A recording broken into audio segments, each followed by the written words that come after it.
So the big idea I'm working on at the moment, this is sort of a tradition where I come to Saturnalia events in a very unfiltered way, and I just tell everyone what's on my mind, and I ramble on a bit, and usually people are into that. So let's see if that's the case today.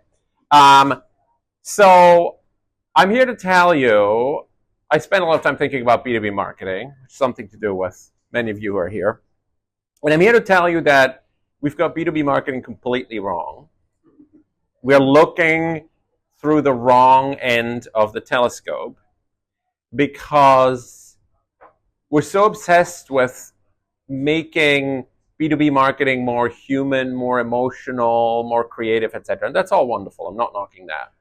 But we're just making a fundamental error, which is the unit of analysis that we look at is the individual, because we've all been raised in a world of B2C marketing where for the last 100 years, the marketing industry has become incredibly adept at targeting individuals and understanding how to fulfill their needs, create demand, create desire, etc., etc.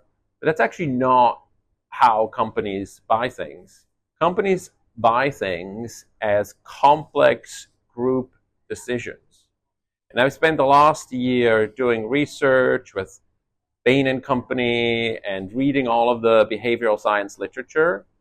And it's absolutely fascinating how different humans behave in a group setting, because the key insight is that when we're in a group setting and we're trying to make a decision, we're not looking to buy the best thing. We're looking to buy the thing that everyone ideally, or most people in the group, can agree on.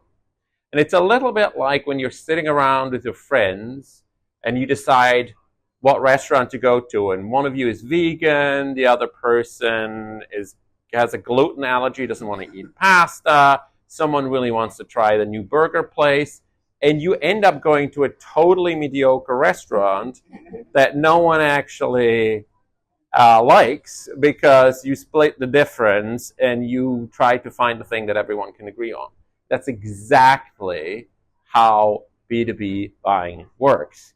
And some of the stuff we found that we're publishing later this week is quite breathtaking, I think, because it just shows how much humans are willing to defer to group decision-making over their own personal preferences. And it's done with good reason, because having a strong brand in B2B is essentially, it's blame insurance or it's career insurance.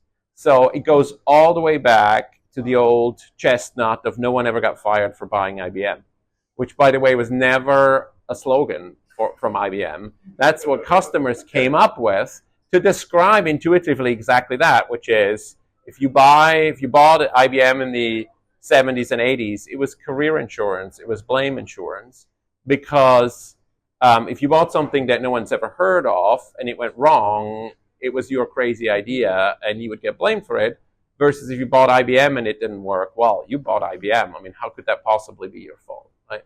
And so this has very far-reaching consequences. And the model we're working on is that a buyer group essentially consists of two different groups. You have your target buyers, which are the obvious people, personas that everyone is aware of, who are the people who have a specific interest in the product because they're going to be using it, they have a problem that they're trying to solve, etc., etc. They're extremely well covered by current marketing efforts, is where everyone focuses on ABM and lead gen and all that wonderful stuff. But it's actually only, I think, 51% on average of the buyer group. The rest of the buyer group are what we call hidden buyers, which are people who work in procurement, legal, finance, the C-suite, etc., etc. And everyone sort of knows this, especially salespeople know this. They know that there's different kind of nomenclatures, like there's technical buyers and there's economic buyers, etc. But he completely misses the point, which is the underlying emotional motivations of the target buyer versus the hidden buyer are almost contradictory. It's almost like there's a seesaw, right? And there's two people, one on each side, and they're trying to kind of balance that conflicting need. And if one goes up, the other one goes down. And that is, target buyers want innovation and ROI and amazing value versus hidden buyers just want to avoid bad things happening to the business and happening to them. And so as marketers and sellers, we have to try and square that circle. We have to actually, if you're a big brand, you do that without even noticing it. When you're a big brand, when you're famous, when you're IBM or you're Microsoft or Google or Amazon, everyone knows you already, and everyone assumes all kinds of things about you, and they certainly assume that you're a safe bet and that you will deliver what you promise, etc. So hidden buyers really gravitate towards that. That's why the incumbent usually wins. That's why the big brand usually wins, and big brands get bigger. But what do you do if you're the number 3 or 4 or 5 in the category and you're not the biggest brand and you don't have that halo effect where everybody already knows you? You need to really work very hard to be known not just to your target buyers, but to be known to your hidden buyers. Because our research shows that 82% of times when big companies try to make a complex purchase, they will buy from a brand that was already known by the majority, including the hidden buyers, before they formally started the process. So if you're a bottom of the funnel person and you think everything else is wasted, I've got big news for you. You're not going to ever make the short list, except when accidentally they already knew you through some other activity, which could be word of mouth or salespeople, or they went to an event or whatever. But accidentally, you have done some top of the funnel marketing to these hidden buyers, and that's why they know you. If they don't know you, I guarantee you it's very, very unlikely. You have an 18% win rate versus an 82% failure rate.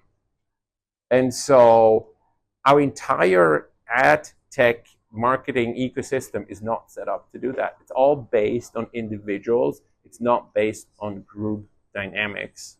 And instead of trying to convince people of product superiority, what we should really be doing is convince them that our brand, our product, our service is the easiest to agree on. That's the big idea. That's what we're working on.